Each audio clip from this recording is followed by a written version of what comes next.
Government کو دلچسپی ہے اس کو آگے لے کے چلیں, نہ فیڈرل گورنمنٹ کو دلچسپی ہے کہ اس کو آگے لے کے چلیں. جیسے جس دن میں نے خط لکھا پلاننگ کمیشن کو, یہ آصف اقبال صاحب کو کہ جی ہم نے بجلی بنانی شروع کر دی ہے, اسی دن انہوں نے اس پلانٹ کے پیسے بند کر دیے.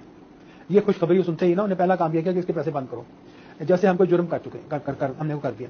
تو یہ اگر ایٹیچیوڈ ہے حکومت کا, اس سے صاف ظاہر ہوتا. اب انہوں نے اگر پیسے بند کیے ہیں تو میں نہیں سمجھتا کہ نواز شریف صاحب کو نہیں پتا, میں نہیں سمجھتا کہ ساٹھ ڈار صاحب کو نہیں پتا. اگر پیسے اتنی بڑی پروجیکٹ کے پیسے بند کیے ہیں تو وہ, اور سندھ کے میں واحد پروجیکٹ ہے پاور پروجیکٹ جو فیڈرل گورنمنٹ اس وقت کر رہی ہے, سی پیک سے باہر. سی پیک کو چھوڑ دیں آپ, سی پیک تو آپ قرضہ لے کے بنا رہے ہیں.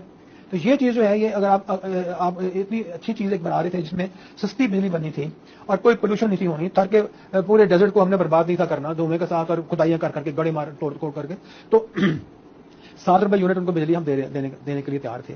اور اتنی کیپٹل انویسٹمنٹ کم ہو رہی تھی اس میں. سندھ گورنمنٹ وہاں پہ بیٹھی ہوئی ہے, سندھ گورنمنٹ کو پتا ہے ہم کیا کر رہے ہیں. سندھ گورنمنٹ وہ ساتھ اینگرو کے پروجیکٹ میں لگی ہوئی ہے, اینگرو میں وہ مائننگ کرنے کی کوشش کر رہے ہیں. میں نے ان کو 50 دفعہ بتایا کہ مائننگ بہت مہنگی ہوگی اگر آپ کریں گے, اس سے جو بجلی بنے گی وہ بہت مہنگی بنے گی. اس لیے آپ یہ جو انڈر گراؤنڈ گیسیفیکیشن ہے, چلیں آپ وہ کوشش کرتے رہیں, آپ کو خود ہی اپنا سبق سیکھ لیں گے. آپ کریں, کوشش ضرور کریں, آپ کو پتہ لگ جائے گا مائننگ کی کیا کاسٹ آتی ہے. لیکن یہ ایک آپ کو ہم نے ایک موقع فراہم کر دیا ہے. پلانٹ چلتی ہے, واحد پلانٹ چل رہی ہے تھر میں, آپ کو بنا کر دی ہے جو سستی بجلی بنا رہی ہے, پولوشن فری بنا رہی ہے. پولوشن بہت بڑا مسئلہ ہے چائنا میں جہاں کول فائر پلانٹ چل رہی ہیں, اور آپ اسی روٹ پر فالو کر رہے ہیں. اگر آپ کے ملک میں نیچے زمین کے زیر زمین اتنے زیادہ ذخائر ہیں شیل گیس کے اور شیل آئل کے کہ امریکن سروے کہتی ہے کہ دنیا کا سب سے بڑا ذخیرہ تیل کا اور گیس کا اپنے ملک کے نیچے شیل کی شکل میں, شیل اسٹون میں موجود ہے, اور ڈرلنگ ہو رہی ہے اور یہاں پہ فارن کمپنیز ڈرلنگ کر رہی ہیں آئل کے لیے, تو ان کو شیل اسٹون ہر قدم پہ ان کو شیل اسٹون مل رہا ہے جس میں تیل سے بھرا ہوا ہے اور گیس سے بھرا ہوا ہے. لیکن کیا ہے, منسٹری آف پیٹرولیم نے ان کو کہا ہے کہ شیل گیس اور شیل آئل کو رہنے دیں. مجھے افسوس ایک بات کا ہے کہ میں ایک فوجی کا بیٹا بھی ہوں اور ایک فوجی کا بھائی بھی ہوں. ان قاتلوں نے, ان ظالموں نے اس دفعہ گولیاں فوج سے مروائی ہیں, اور اس کے بعد ان کے کچھ بےغیرت لوگ, یہ میں لفظ یوز کر رہا ہوں, ریپیٹ کر رہا ہوں کہ بےغیرت لوگ, خواجہ آصف ٹائپ, وہ ڈینٹون ایکٹارا ٹائپ, اور کچھ بکاؤ صحافی بیٹھ کر جس طریقے کے مداری بن کر جو کردار ادا کر رہے ہیں کہ اپنے نہتے لوگوں پر گولی برسانے کے بعد ایک ایسی حکومت, ایک ایسا نظام, ایک ایسی ریاست, اور مداری بن کر اس کو ڈیفینڈ کر رہے ہیں. اور کبھی کہتے ہیں کوئی شہید نہیں ہوا, کبھی کہتے ہیں کوئی گولی نہیں چلی, کبھی کہتے ہیں کوئی زخمی نہیں ہوا. تو میں ان کو ایک پیغام دیتا ہوں کہ خواجہ آصف, جب تو چلتا ہے نا تو تیری کمر کی لچک بتاتی ہے تو کتنا مرد ہے. یہ فوج کے سپاہی بھیج کر, رینجر کے سپاہی بھیج کر, پنجاب پولیس کو بھیج کر, اور لچکی تو جو بدماش بنا ہوا ہے نا, کبھی خدا سامنے اپنا بیٹا لا, اپنا ورکر لا, خدا, پھر تجھے پتا چلے گا کون کتنا بہادر ہے. میں پنجاب پولیس کو بتا رہا ہوں, میں رینجرز کو بتا رہا ہوں, میں فوج کے ان جوانوں کو بتا رہا ہوں کہ ایسا حکم جو آپ ان کا مان رہے ہیں اور اپنے لوگوں, نہتے لوگوں پہ گولیاں برسا رہے ہیں, رزق کی ذمہ داری اللہ تعالیٰ نے لی ہے.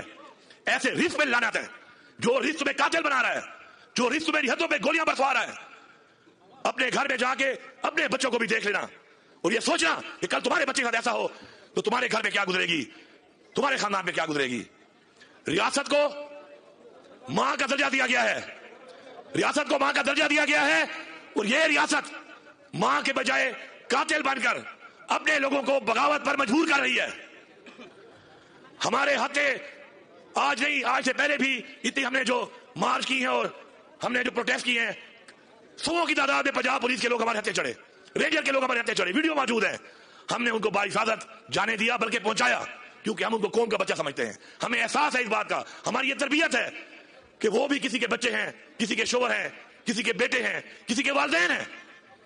لیکن جو طاقت کے نشے میں یہ بھول رہا ہے کہ وہ ایسا رویہ اختیار کرے گا تو پھر وہ یاد رکھے, میں اپنی اس بات پہ بالکل قائم ہوں کہ اگلی دفعہ ہم پرامن والی بات نہیں کریں گے. عمران خان, خدا کا واسطہ ہے یہ پرامن کا لفظ پھر چھوڑ دینا, پھر ہم نکلیں گے اور پھر ہم پرامن کا نعرے کے بغیر نکلیں گے, اور پھر جو گولی چلانے والا نہتے پہ گولی چلاتا ہے اور اپنے لوگوں کی زندگی بچانے کے لیے ہمیں ان کو روکنا پڑتا ہے, پھر ہم مسئلہ لے کے جب نکلیں گے تو پھر ہم دکھائیں گے بھاگتا کون ہے, کس میں کتنی غیرت ہے, کس میں کتنا دم ہے, کس میں کتنی جوان مردی ہے. پھر تم لوگ نظر نہیں آؤ گے, پھر تم لوگ نظر نہیں آؤ گے. ہوش کے ناخن لو, ہوش کے ناخن لو.